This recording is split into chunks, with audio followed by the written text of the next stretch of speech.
राजा वीरभद्र सिंह जिस जीवन का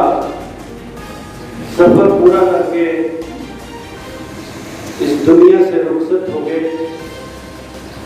और मात्र समृद्धियां,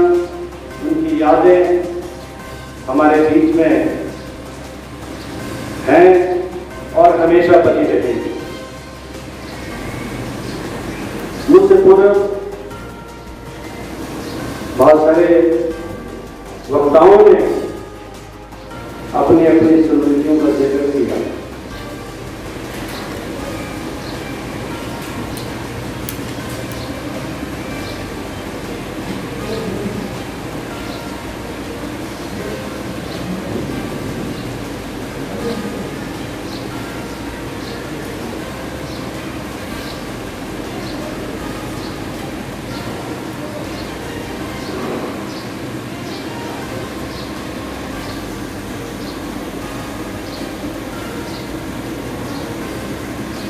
अमर रहे, राजा साहब अमर रहे, अमर रहे, अमर रहे।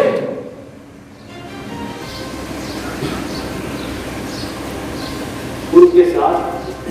हुई और बहुत लंबा समय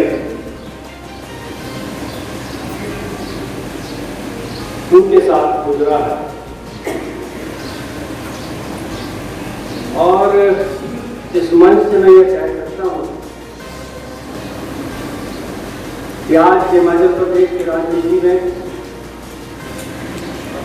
वो मात्र 1962 से चुने हुए प्रतिनिधि थे और उसके बाद 1977, 72, 77, 82 और 85 1972 में लीला राम राव जी अभी जीवित थे और 70 के कुछ लोग ठाकुर पाल सिंह वगैरह सुजान सिंह जी को रुखसत हो गए और उसके बाद 1982 और 85 ज्यादातर लोग वर्तमान में 1985 के सक्रिय राजनीति में। मैं बहुत ज्यादा समय नहीं लेना चाहूंगा, लेकिन मैं ये कहना चाहूंगा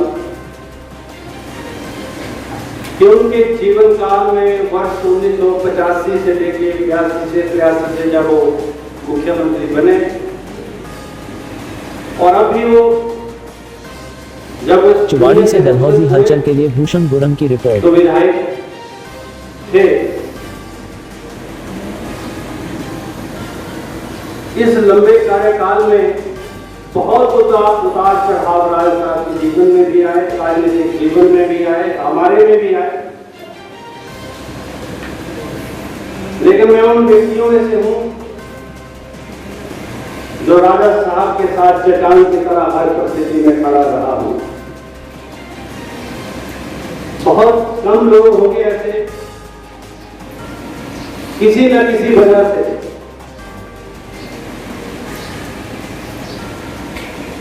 किसी न किसी परिस्थिति में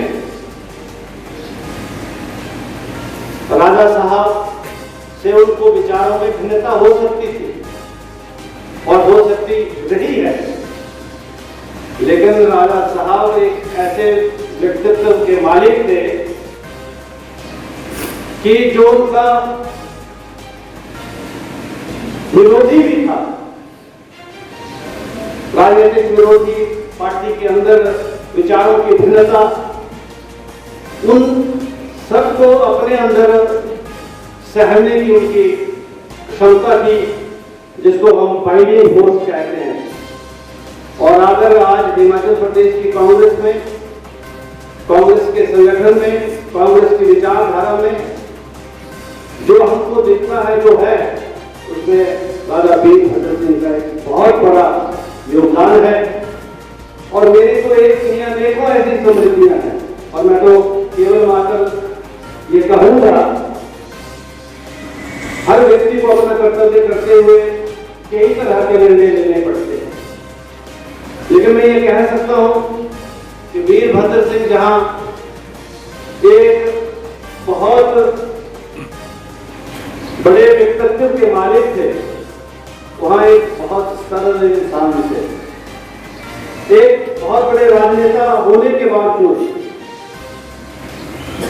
जो इंसानियत उनमें थी,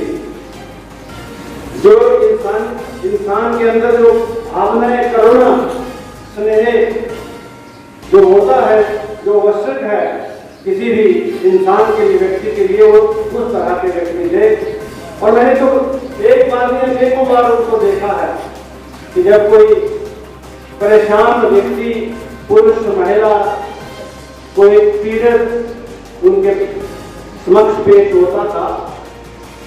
तो उनकी आंखों से भी आंसू होते और अपना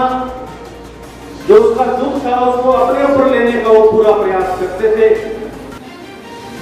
और लेते थे। और आज हिमाचल प्रदेश में उनके द्वारा जो दिशा निर्धारित की गई है, जो विकास की हो, करुणा की हो, प्यार की हो, स्नेह की हो, सद्भावना की हो, संगठन को सशक्त करने की हो, सियासत और राजनीति को परिपक्व करने की हो, ये सब जिम्मेवारियां जो वर्तमान में जो राजनीति की जो पीढ़ी है उसके ऊपर है, हम सब के ऊपर है। और मैं ये समझता हूं कि हमारी सच्ची श्रद्धांजलि राजा साहब के प्रति यही होगी कि जिन विचारों को लेके चले थे, जिस हिमाचल के सम्मान को लेके वो चले थे, ये हिमाचल की टोपी जो हमारे सरों के ऊपर आज सिर के ऊपर ताज की तरह सजती है, एक समय था ये टोपी पहन के हम पंजाब और हरियाणा बेजाल थे। इस दुष्भावना के साथ हिमाचल और हिमाचलियों को देखा जाता था, लेकिन आज वही ये हमारी टोपी, ये मुकुट माना जाता है और देश के अन्य हिस्सों में राजनेताओं के सरों के ऊपर आपको सजती हुई नजर आती है। हिमाचल का